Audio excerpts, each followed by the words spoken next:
is that we need more and more people who can especially manage their fear as things get more challenging on our planet. It is almost certain that things will be more challenging on our planet simply because of climate change and the effects it will have. I think the Earth has let us know that she won't support 7+ billion of us much longer. So things may get very difficult when people are in difficult circumstances, especially as resources become diminished and people struggle over resources. They become fearful, and when they become fearful, they're aggressive. And those of us who work with our fear and don't have to move to aggression, who can see through the fear, as it were, can be really useful to others. So I'm feeling right now, I'm feeling that this is the most urgent time in the history of humanity for people to transform themselves, transform their minds and hearts. We don't have to react in the old ways. But in order to react in new ways, we have to train ourselves. So I'm so grateful that it's just quite wonderful to see in the world of psychology, for example, suddenly mindfulness is everywhere.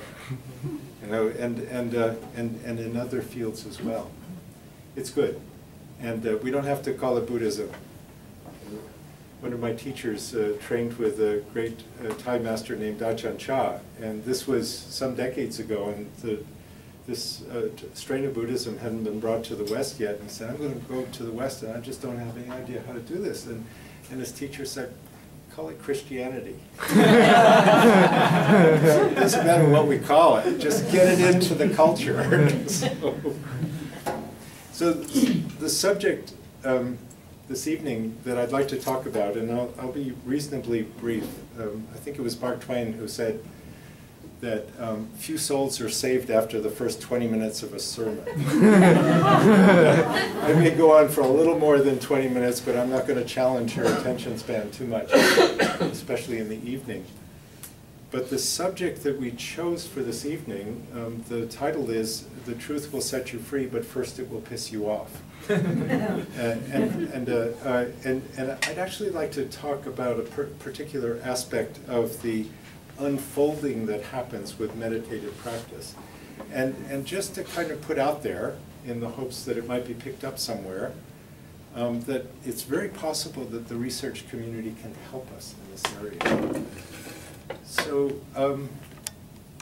let me start by saying we have quite a mythology in our world about wisdom.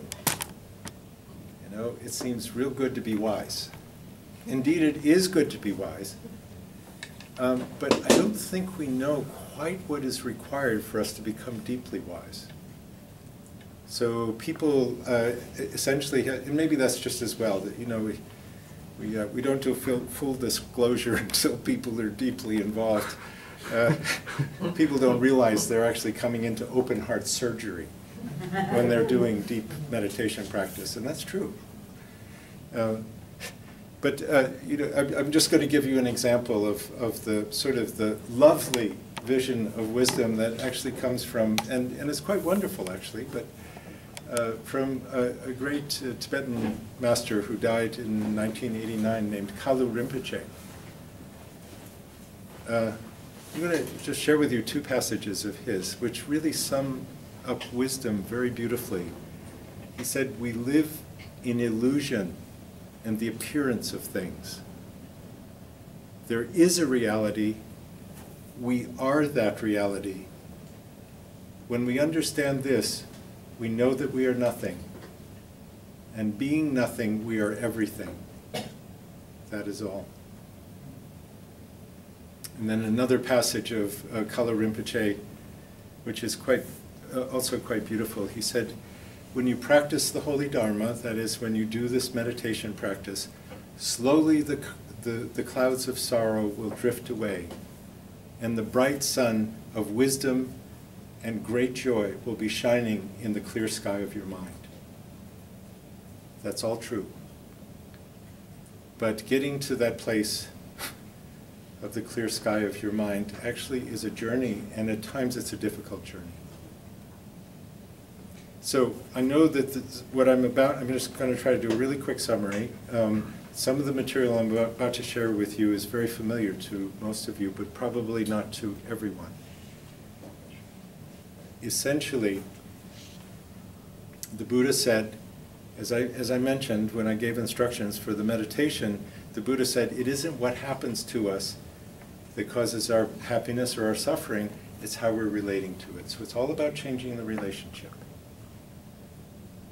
And we suffer, the Buddha said, he said there are recognizable causes of suffering which can be removed, and when you remove the causes, you remove the suffering.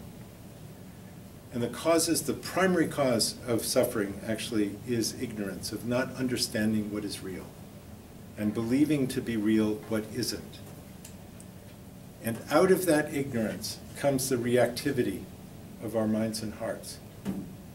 So what we like, we want to keep. What we want, and we want to keep it. And what we don't like, we want to get rid of, or we want to keep away. That reactivity of going and grasping and holding on to what we want and resisting what we don't want and spacing out a lot of reality, those are the causes of our suffering. Out of our ignorance, we respond in that way. And essentially what we're doing is we're training ourselves not by learning information, but actually by observing reality carefully enough. This is a scientific process, actually. By observing reality carefully enough, we come to see what is true. So we come out of ignorance, and we come into understanding, which is what we call wisdom, understanding what is actually true. And from that understanding, more and more, we learn that it does not work to reach for it, to grasp for what we want, because everything passes away. It's a total setup for suffering, for us to cling to what has to pass away. And we can't get rid of what is unpleasant. We can't keep it away, and we can't get rid of it, because our lives are made up of pleasant, unpleasant, and neutral experience over and over again. Easy to say, hard to do.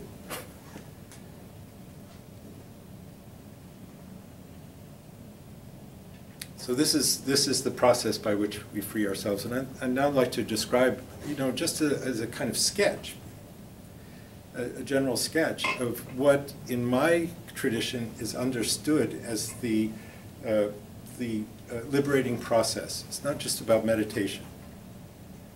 From our perspective, if you want to be free, if you want to free yourself from limitation, if you want to become truly human, if you want to become a radiant and beautiful being, then the most important thing you can do, fundamentally, and the Buddha said that any valid spiritual tradition, this would be necessary, you need to find a way to stop harming through your speech and your action, through your communication and your action, to be generous and to be kind.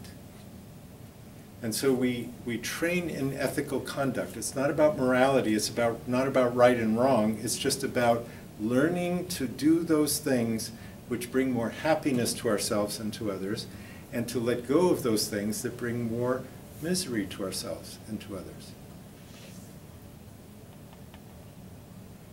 It seems simple, but it's actually quite wonderful. It's a wonderful training. So we take 5 trainings in non-harming in my tradition. And they cover all of life in terms of the way we live. It's a really good thing. Just one little example. Someone is studying metta, loving kindness. I made a decision years ago that I would try to greet every single being that I meet, human and non-human, as my personal friend. And I don't always succeed. Sometimes I contract in fear and into separation. But I've been training myself for years now, and it is quite amazing.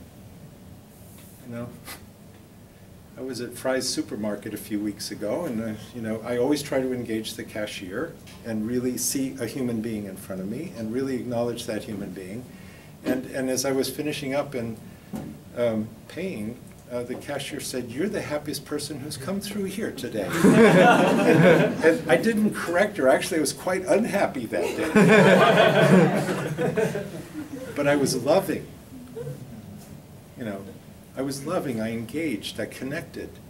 She appreciated it. People appreciate being loved because we all need to be loved. But for some crazy reason, we withhold love from each other. It doesn't make sense. We all need it. We could easily give it to each other, and we don't do it because of fear. So I'm working with the fear. You know, it's really possible to be unhappy and loving at the same time. It's actually pretty easy to be unhappy and loving at the same time if you train yourself. That's just one tiny aspect of this. I was talking to someone at Bookman's today, you know, trying to find a book, and we were talking a little bit. He asked me what my work was, and he said, "You know, I figured out a long time ago, all I need to be is a little bit more kind." And I said, "You got it." You know, that's spiritual practice. So the first aspect of our spiritual path is to clean up our act in terms of our speech and our action. And we really make an effort in my tradition to speak in ways that don't harm and to act in ways that don't harm. And the Buddha said the beauty of this training is a sense of self-respect. That when really, and we've all had that experience where we've really made an effort, perhaps we've restrained from doing something harmful. There's wonderful self-respect that comes from that. And we get a lot of love back. That's the karma of it. So the first aspect of our practice is ethical conduct and generosity, cultivating a generous heart. The second aspect has to do more with meditation. Probably the first task of a meditator is to tranquilize the mind. So our lives are chaotic, and our minds are chaotic, and there's a lot of anxiety, and it's really hard to be stable and present for our experience. And so we stabilize the mind, we bring it to deeper calm. We call it concentration. So mindfulness is paying attention to what's happening, being aware of what is happening as it happens, and concentration is that quality of mind that can be with something and stay with it stably without wandering off somewhere. Does that make sense? As you go deeper and deeper into concentration, things get really interesting. You know, it's quite wonderful. So we can tranquilize our minds and we can go actually into very profound states of concentration. We call them jhanas or absorption states. And they are remarkable. What happens so is as we get calmer and calmer, then at some point rapture comes. Rapture is joy. Rapture is a delighted interest in our experience. Joy is good for us. And then a deeper form of happiness, a calmer form of happiness comes, which we can call bliss. It's actually deeper and more beautiful, but not as excited as rapture. And then this profound stability of mind, and more the mind feels unified, not fragmented and divided. And there can be a sense of enormous expansiveness. There can be a lot of luminosity, beautiful. An enormous and extraordinary stability. And when our mind is in deep concentration, it actually locks out all forms of mental suffering. So, you know, while you're in it, it's a lot better than any kind of drug. Mm-hmm. It's enormously therapeutic. So that's concentration. And there is a problem. You know, our minds become so purified in concentration when we go deeply enough. When we stabilize to that degree, our minds become extraordinarily pure. And in that purity, we experience greater happiness than we've ever known before. So much better. I mean, sex can be great, but this is better. It's better than chocolate mousse. It's my favorite. And because it is a deeper and more fulfilling kind of happiness than we've ever experienced before, guess what? We grasp at it. We can actually be addicted to it. There's actually an experience, it feels like it can't get any better than this. It's called pseudo-nirvana. And at that time, it's really useful to have a teacher who can say to you, that's very nice, but it's not freedom. You know, you've got to come back and deal with a different kind of reality. So the danger of things getting so beautiful, you can be blissed out in meditation. It's not so hard. It's actually pretty easy. The danger of that, and I've actually known people, I had a dear friend, an eye surgeon friend, who got into these jhana states, and he was absolutely obsessed with them for the rest of his life until he died. Wouldn't talk about anything else. It was quite crazy, you know?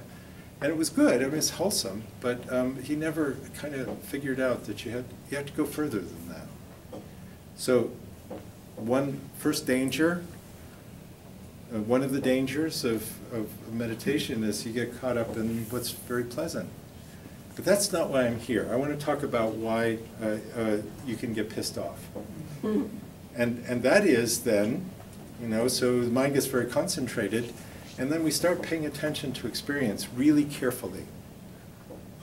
And there are two kinds of unpleasantness that can happen as we're doing this, and necessarily unpleasant. So there's a purifying process.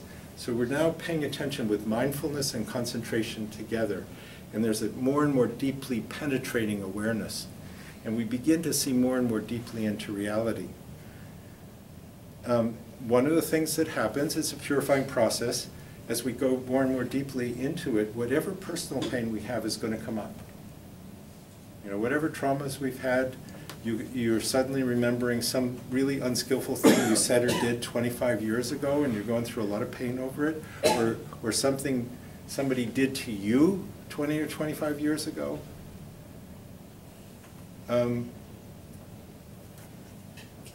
That purification is necessary. So it's personal pain and suffering. And sometimes we need a lot of support to do that. And sometimes we lose people. Oh, should I stay here? Oh, it doesn't matter. It's got a swivel. Sometimes people need a lot of support. It's a kind of therapeutic process. I don't think it's wise to use meditation only as your therapy, but there is a therapeutic process that happens and a healing that happens on a very deep level, on the personal level.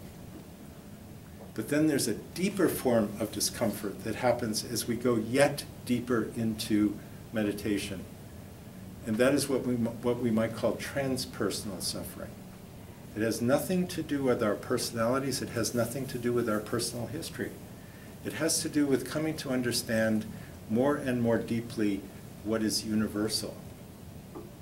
And here's where the lovely la-la sort of vision of wisdom gets challenged. We come to actually see more and more deeply into what in my tradition are understood as the three universal characteristics of everything, all phenomena, without exception, all conditioned phenomena. And so we come to see that everything is impermanent. We come to see that because everything is impermanent, everything is unsatisfactory and unreliable. And we come to see that everything is not self. We cannot find a self in phenomena as we observe very, very closely. These are not about ideas. They're about the direct experience that happens from observing reality more and more deeply. So with impermanence, impermanence is really the insight that kind of triggers the other two. With impermanence, what happens is that the mind becomes an extraordinarily powerful observing instrument. So with mindfulness and concentration very strong, it's kind of like, I'm just using a metaphor here, but I think it's a valid one. It's like an electron microscope. You know, this object, this lectern, looks pretty solid. Whoa! Yeah, this object looks pretty solid, but if you take an electron microscope, what's going on in there? You know, there's a whole lot of energy and little blips coming and going. I'm just using, you know, lay language for it, but essentially it's mostly space. And that's exactly what happens with the mind, is that as we observe phenomena more and more closely, that what seems solid and continuous breaks up. And our experience is millions and millions of little blip moments of something arising and passing, arising and passing, arising and passing. So you were watching your breath in this last meditation. So the breath, the in-breath feels like some continuous experience. Well, when the mind becomes very powerful, it's not a continuous experience. It's many, many, many, many sensations coming and going. Does that make sense? So you're actually seeing things accurately, but you're seeing them in a different way because the mind has become more powerful. And what happens as people go more and more deeply into the process and come to see deeply that everything is impermanent, it's scary. It seems as if there isn't anything continuous enough to hold together. When I was at a phase in my own practice, when I was really observing impermanence in this way, it feels as if everything is dissolving, constantly dissolving. I was doing walking meditation at one point, and the ground actually felt like quicksand. It wasn't holding. You know, it's disturbing, but it gets even more disturbing.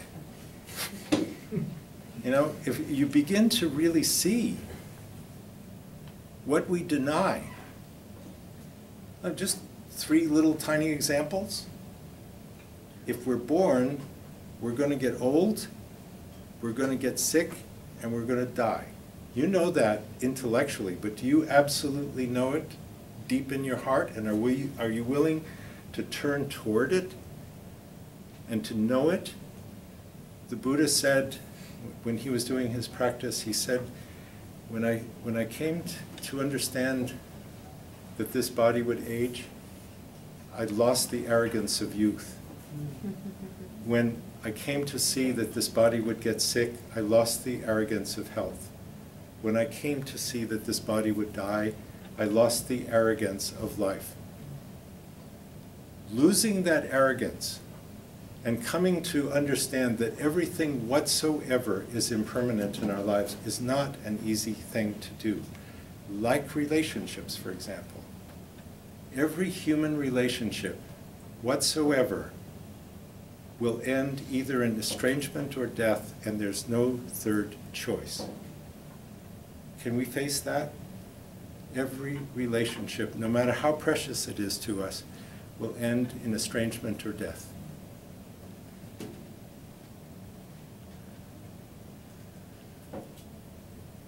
Understanding that our illusion is that things will be continuous and permanent, and nothing whatever is continuous and permanent.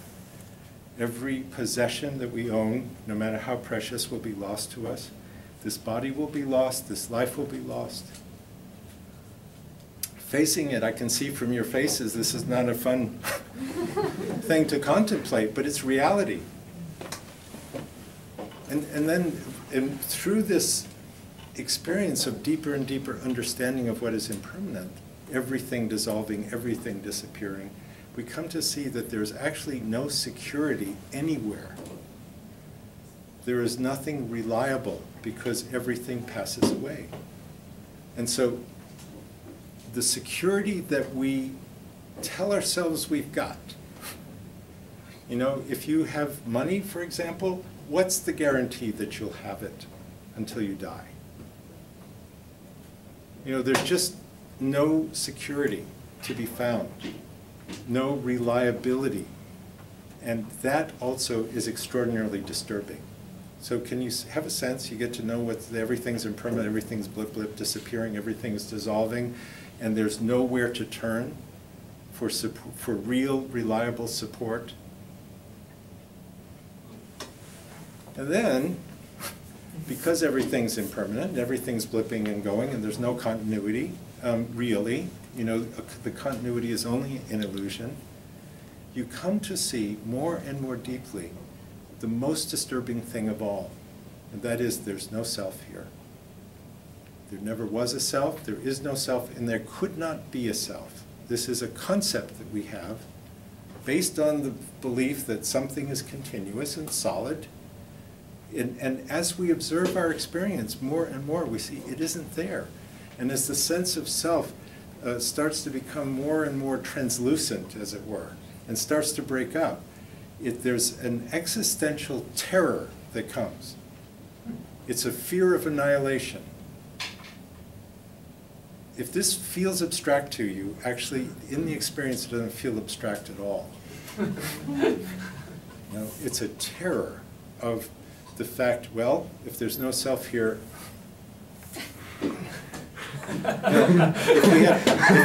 if we have anything that we can rely on, it's the belief that there's a me here. And there isn't. I know that that sounds like an intellectual idea, but as we come to actually experience it more and more deeply, it is profoundly disturbing.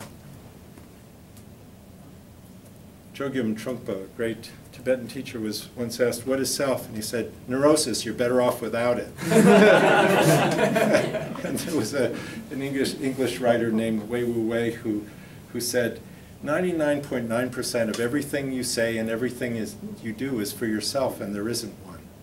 and actually, it's actually very liberating. That I mentioned that our suffering comes from ignorance. And the deepest ignorance we have, the most fundamental ignorance we have, is the belief in separation.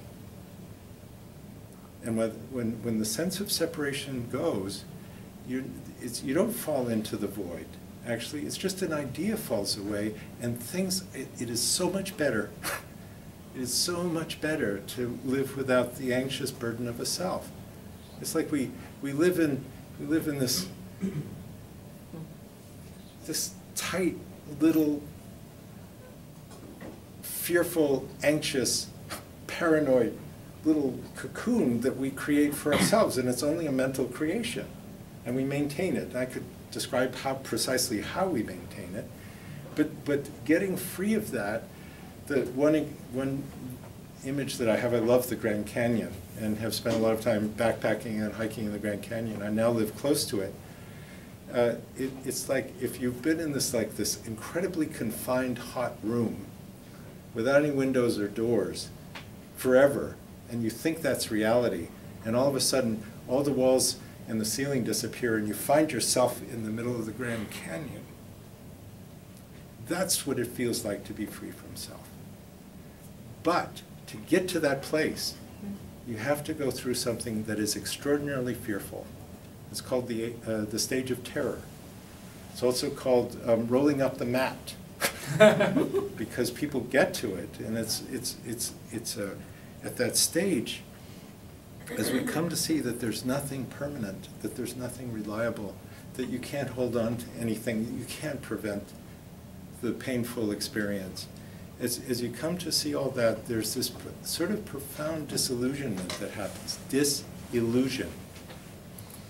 disillusionment that happens, and we turn away. We realize, I said to one of my teachers when I was dealing with this reality, I said to one of my teachers, samsara is broken and you can't fix it. That is, our conditioned universe is broken and it can't be fixed. So we realize, and the heart lets go by itself. That grasping and clinging and that resistance, it begins to fall away. And there's a way in which you can say, I can let go of it all. Let it all go. And then the mind turns toward something. It turns toward what is permanent, what is ultimately satisfactory and reliable, and is not self. We call it nirvana, call it whatever you want, but it's almost as if the light of nirvana kind of more and more is shining through the veil, and eventually the veil falls away. So what actually happens is we get to this place of terror and reactivity. There's a sense of disillusionment and turning towards something. And suddenly, on some level, you've seen the truth, it's a very painful truth, but you say, you know what, this is reality, so be it. And the mind goes into a very profound state of equanimity, of balance, of peacefulness, of non-reactivity. And from that place of equanimity, of balance and stability, it opens to nirvana, what we call a stage of awakening. What I'm interested in, and what I would like to suggest that would be a really good subject for research and study is, okay, you've studied all the wonderful positive things about meditation, and it's true. All of it is true. You do get calmer, you have less anxiety. There's all kinds of, this, that, and the other thing, and your brain is working better. All of that is true. But if people really want to be free, they have to go through this difficult transit, this existential crisis. And we call it, we've borrowed the language from the 16th century Spanish mystic, St. John of the Cross, the dark night of the soul. You have to go through it. There's no way around it. There's no easy way. So what I'm interested, what I would love to see, because so many people are not informed about this. So many people start a really profound meditation practice, and then they're left adrift when they hit this place. I had a conversation recently with someone who shared that they had come to what we might call this dark night of the soul, or the stage of terror, or the rolling up the mat. It's really terrifying. And they had no one to support them. And the psychologists couldn't help. Well, you're not in the DSM, I don't know what I can do. And there was no one, there weren't spiritual teachers to give support. We lose so many spiritual practitioners. They roll up the mat and they disappear. I had a good friend when I was doing very intensive practice who was practicing with me, wonderful practitioner, and she hit this stage. This was in the early mid-1980s, and she just disappeared. I have no idea where she is now, but I had heard that she basically was sitting in front of the television watching watching the TV hour after hour after hour, watching MTV, essentially just, try to block it all out. So I think to be able to study this, and this is you mentioned existential anxiety. Here's the deepest existential anxiety, and all of us are carrying just an enormous amount of anxiety. All of us, because we're trying to maintain a fiction that we're separate and real selves. It's not real, and we're forever trying to prop it up. And it's an anxious undertaking. So, but people go through this place of enormous emotional challenge and existential challenge. I think it'd be wonderful for, if maybe people are working on this. I actually heard that there's one person, Brown? Yeah, Professor Brown, Willoughby Britton. Yeah. She's from here. Yeah. There is somebody who's studying this.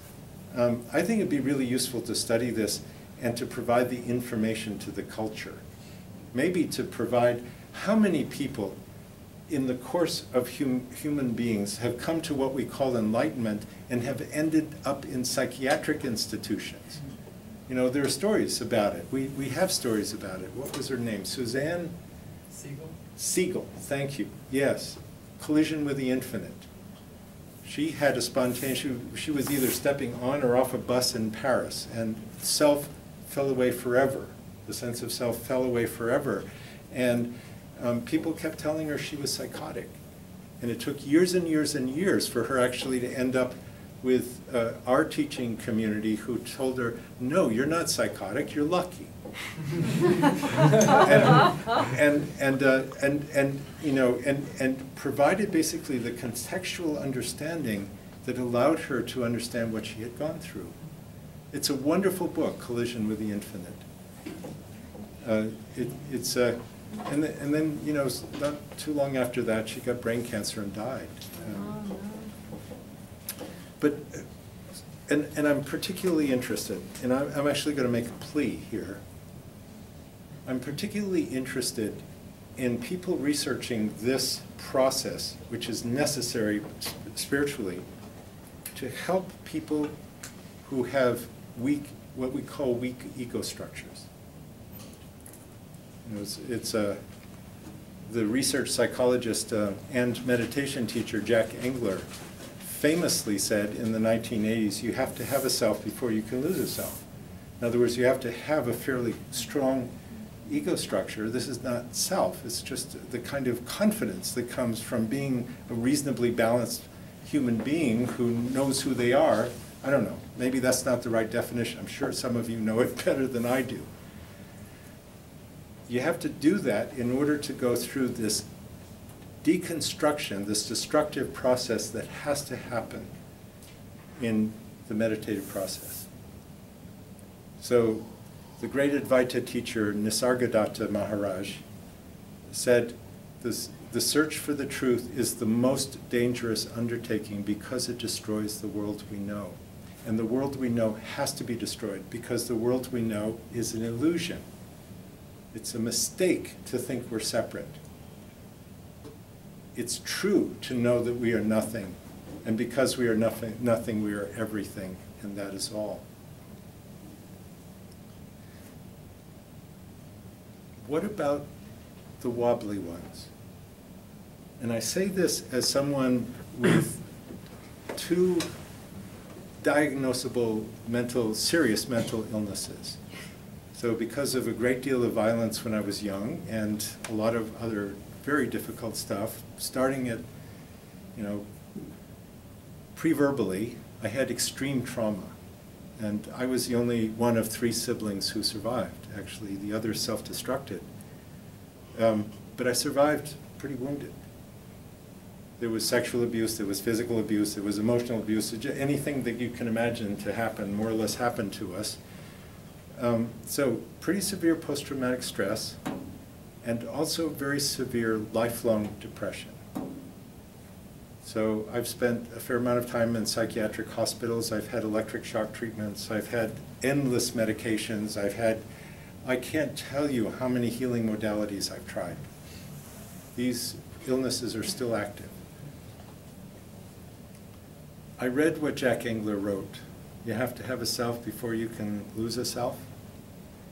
And I read what he said. Essentially, he said people with weak ego structure, not much hope for them going through this process.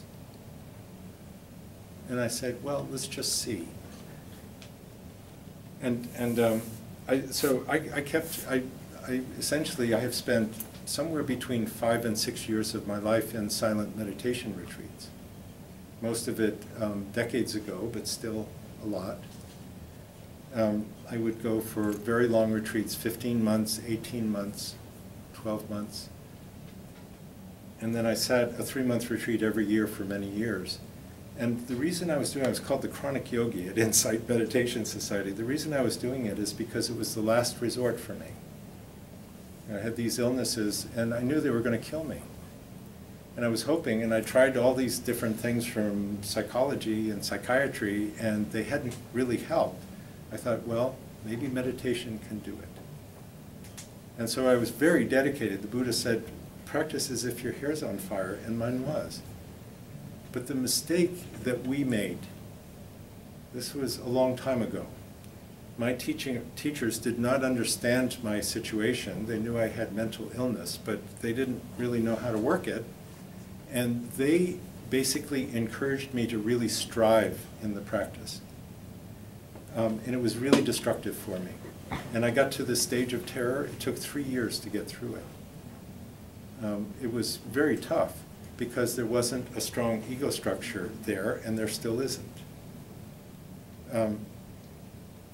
And so eventually, at some point, I had the wisdom to say to my teachers, please back off, let me find my own pace. And I realized I had to go slower than others, and it was fine. And the practice has been profoundly fruitful for me, really, really helpful. I can say that it has been transformative. But how can we help? Is it only the strong ones who can wake up? That's pretty much what they think. What about the weak ones? What about the wobbly ones? What about the ones who don't have a strong ego structure? I think that research could be very helpful. Okay, here's how you do it with these folks. I managed to do it, and I did it kind of experimentally because there was nobody to provide me with guidance, and continue to do it. I still have to go slower than others. I still have to back off at times and take care of myself instead of pushing with the meditation. So that's my plea in terms of research. I think it's really important for us to recognize it's not just woo-woo bliss. The bliss is there, and it's real, and the rapture is there, and the luminosity, and the brilliance, and and the wholeness, and we can feel like we're one with the universe, and all that good stuff is there. But actually, to wake up, we have to go from the 1 to the 0. And in order to get to the 0, we have to go through this hard transit. What if it were well studied? What if Western research could actually provide a map for the whole process? What if psychology could provide support as well as meditation teachers providing support? Because most meditations don't have one clue about how to guide someone who's troubled through this process. A lot of meditation teachers don't even know about the stage of terror. And so their students get lost. We get all these people falling apart because no one's holding them through it. And so much of what my work as a meditation teacher, because of my experience, has been, is to find those people who have fallen apart and to say, you know what, you can do it. And here's how you do it. And, or when someone is in that stage of terror, to say, what you're experiencing is true, you're seeing truly into the nature of things, but keep going because there's more. There's more to understand. Essentially, what happens to us, ultimately what happens to us, is a very simple experience of undivided being, which really, ultimately, really transforms. We are all infinite, luminous being. That's what we are. And it actually is very healing for those of us with mental illnesses to know that. It's been very healing for me. But I think people need support in order to go through it. So as a possible project for research. So thank you for your patience. It was a little bit more than 30 minutes. I'm glad you didn't walk out. So any questions or comments about this subject?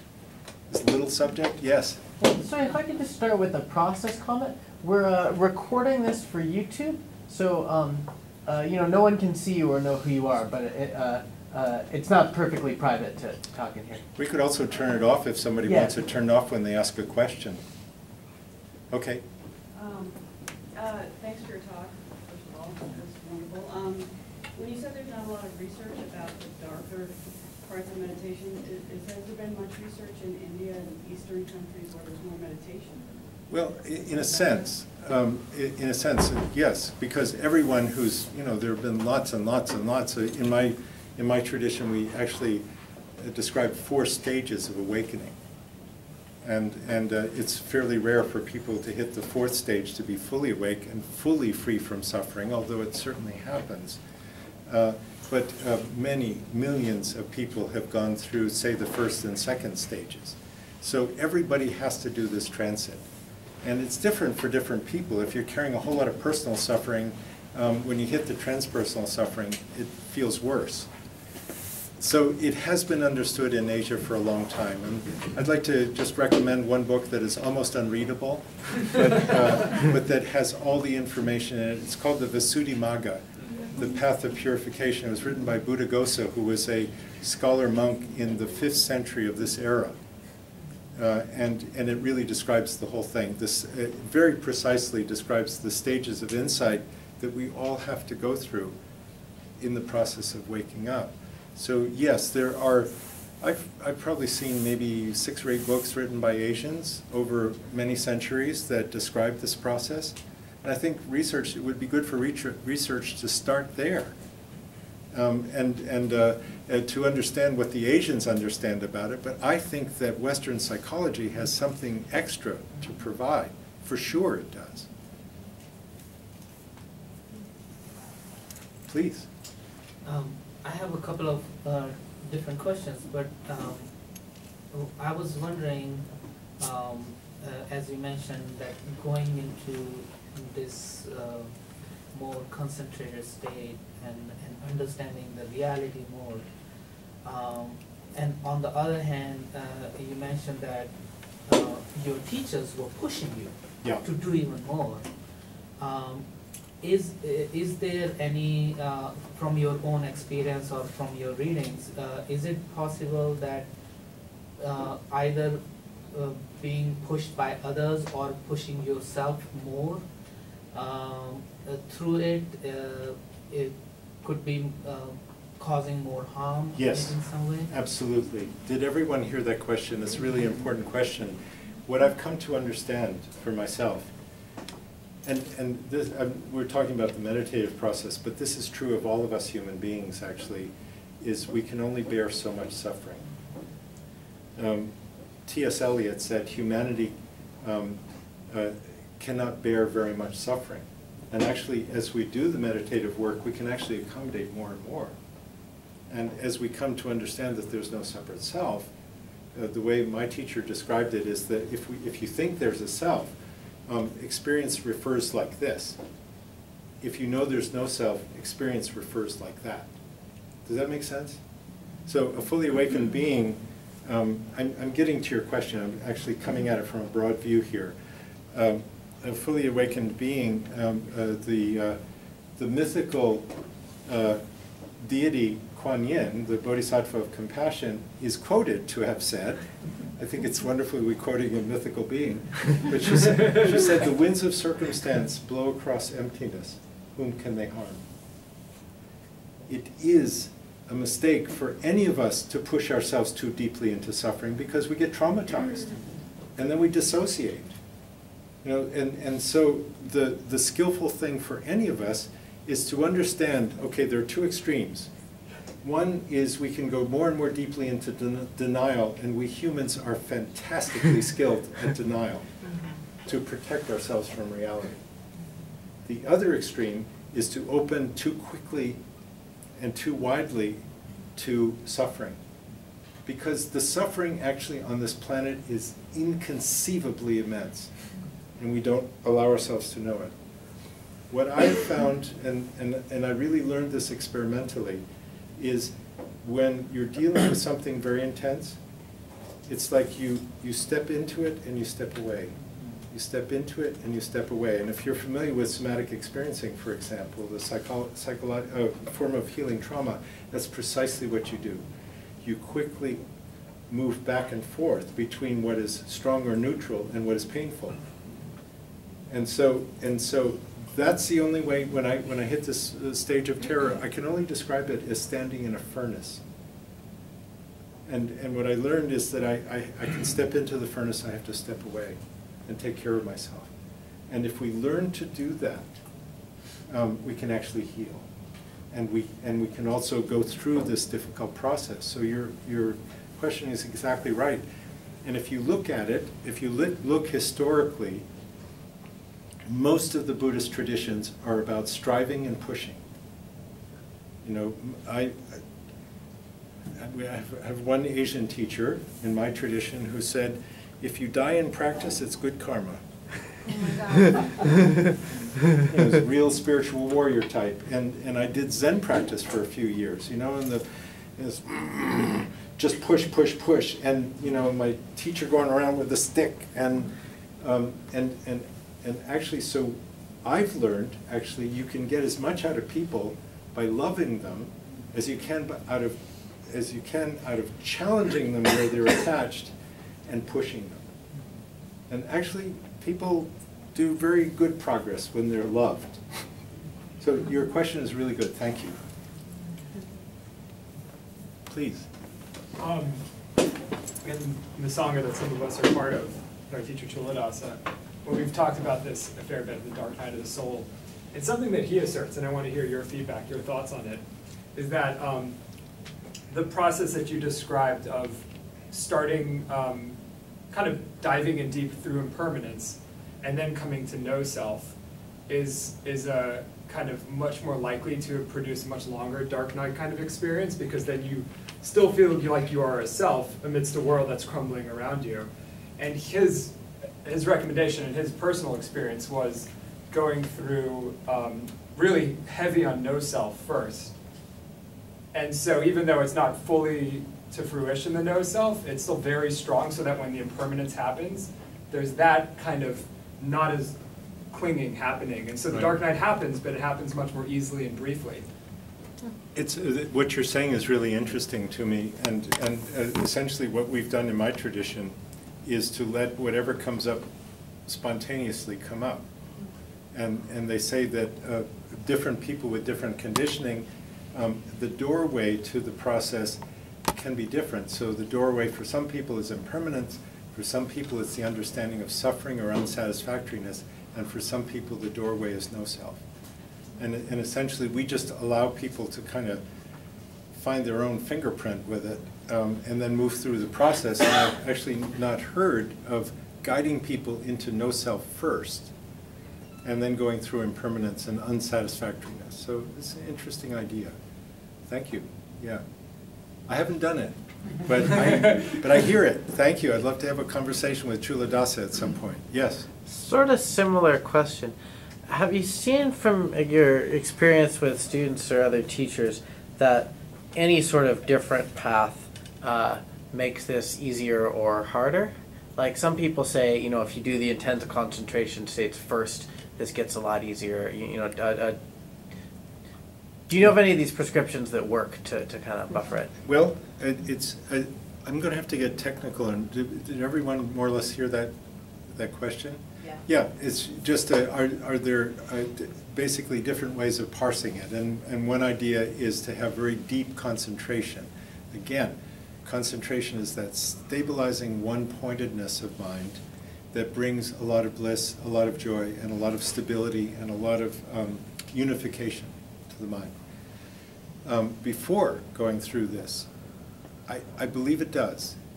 The problem is, and this is where I'm going to get a little technical and historical, but it's actually apropos your question. The problem is many people cannot develop very deep concentration early in the process. The mind basically has to be quite pure to go into these states. And so the traditional way of through thousands of years, what has happened is that people are basically, they're trained first in ethical conduct, they clean up their act, then they're taught concentration, and then they're taught insight.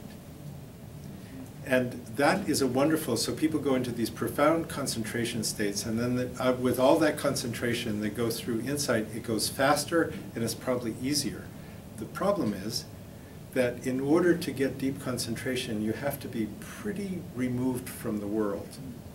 And you need to be in a very sheltered and protected place. So for centuries and centuries, it was understood that only monastics could liberate themselves, because only monastics could develop this very deep concentration. And so there was a kind of caste system in Asia where essentially lay people were told, if you're a lay person, why don't you just be generous to the monastics, and you get enough merit, and next lifetime you can be a monastic and you can liberate yourself. I'm kind of doing a shortcut here, but that's basically what the message has been for centuries. And so only the monastics could free themselves, they believed.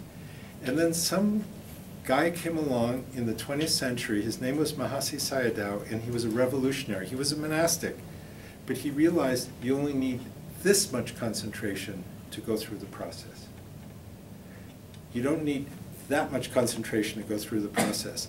And enough concentration actually develops by doing insight practice, because every moment of mindfulness also conditions a moment of concentration, or conditions concentration.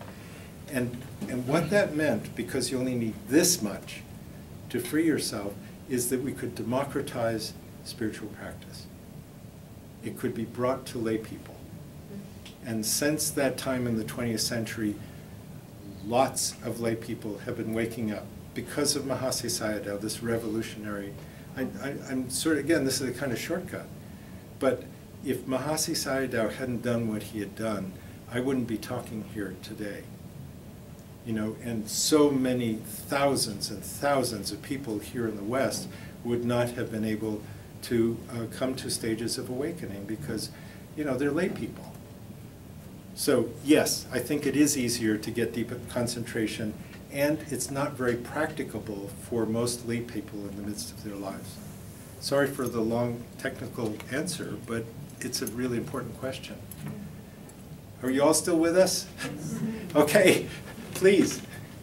I'm not quite sure how to formulate a question or a comment, but thank you so much for your offering tonight. It's really been very profound, and I appreciate it very much. Thank you.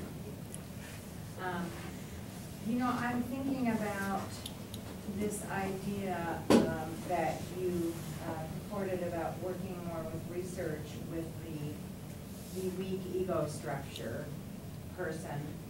And I'm thinking about, you know, the marriage that's taking place so much currently between psychology and meditation and mindfulness, which is fantastic. And I'm just wondering, with all the Jungian work and with all the work of the dark night of the soul in psychology and working with people with trauma and helping people who make breakthroughs in trauma then adjust to that new state of being with that new reality, how difficult it is to reintegrate into their world without being or clinging to those old protective patterns. That it just seems like those two worlds could offer information to each other in a really big way. It would be wonderful. Let's imagine some really creative foundation that sees, okay, this could be really helpful.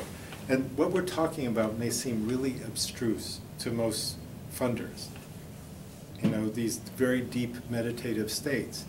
But if funders could once understand the importance of waking up and how it transforms our world, actually will transform our world, then we might be able to get someone to give a big grant to do precisely what you're saying. So, you know, here's my thought. All human suffering comes from greed, aversion, and ignorance. And not only our suffering, but the suffering we cause on others. And what happens is that our individual psyches project to create institutions. So, you know, imagine, for example, just imagine I'm not going to try to get too political here, but imagine an economic system founded on generosity and not on greed. You know, it's like, it could happen. But first we have to work through our greed and get more generosity. You know, imagine a world where more and more and more people are, instead of greed, we're expressing generosity. Instead of hatred and fear and envy and anger, we're expressing loving kindness and compassion. And instead of expressing ignorance and delusion, we're actually expressing wisdom and understanding. What would it be like? What kind of institutions would we have? The Pentagon would have to be turned into a big skating rink, or maybe low-income housing. You know, imagine having an enlightened president and enlightened cabinet officers and enlightened Congress people. Imagine truthful politicians. You know, it could happen. And a functioning government, the government would function. And imagine having enlightened mayors and city council people and police officers. You know, it could happen. But in order to do that, we have to transform our consciousness. this practice transforms consciousness. It really does reduce greed, aversion, and delusion, and increase generosity, loving kindness, compassion, and wisdom. So, you know, if you could do a big sell on a foundation and say, you know, let's change the world by transforming our consciousness, and not just in the kind of woo-woo New Age way, but really this way, you know, by going through all the hard stuff, which we have to do. So yeah, great idea. Go for it. If you're in one of those fields, go for it. Go to the, I used to be a fundraiser actually, you know, go to the Pew Foundation, go to the Ford Foundation, go to, you know, the Rockefellers, and say, okay, you know, dump a few $1 million on this one instead of other things. Thank you. That's great. Yes? I'll make it quick. Pardon? Make it quick. Yeah, yeah. Kind of started with his thought. My background is early education, and I worked with infants, and I constantly told parents, don't worry, your child will go to the bathroom when they go to college. Your child will walk by the time they go to kindergarten. And I was that buffer between the child and the parent. Yeah. And I have so much to say right now, but I won't. I was just always constantly asked, how are you so good at this? And I just realized, because I was love between the two, there was no expectation of me on the children or the parents. I just kind of helped guide them. Beautiful. And what you're saying is, I think, what we need in this. Yes. Yes. And what if we actually taught children at a very early age, as soon as they were able to make the discernment, really taught them ethical conduct, not as morality, not as thou shalt not, but really, you know what it's like to be hurt and what it's like to hurt others. I wanted to talk about that too, because I have two, an 11 and a 14-year-old. Yeah. And I'm doing all this with them now. And I wish I could talk about it, but they're just, I look up to them because, and I tell them, you're doing it now so that you don't have to do it later when it's hard. Yeah, wonderful. You know, the earlier you start, the less there is to undo. It's like, you know, making oatmeal. If you clean the pan right after you make the oatmeal, it's really easy. If you leave it for a few days, you need a jackhammer. You know, so. But I do think we need to focus on children too. Absolutely. You know, I was actually. Yeah, I was in school for 25 years through the PhD, and no one ever spoke to me in all those 25 years about how to be happy. Yeah. Nobody ever spoke, no one ever taught me emotional intelligence, which we know is more important than intellectual intelligence. Nobody. So I came out of school with a PhD, with a well-trained mind and a really stupid heart. And we can change all that. You know, I'm delighted to have you share with us what you've done. Thank you. I mean, and the fact that not only are you doing it professionally, but these are your own children, right? Right. Fantastic.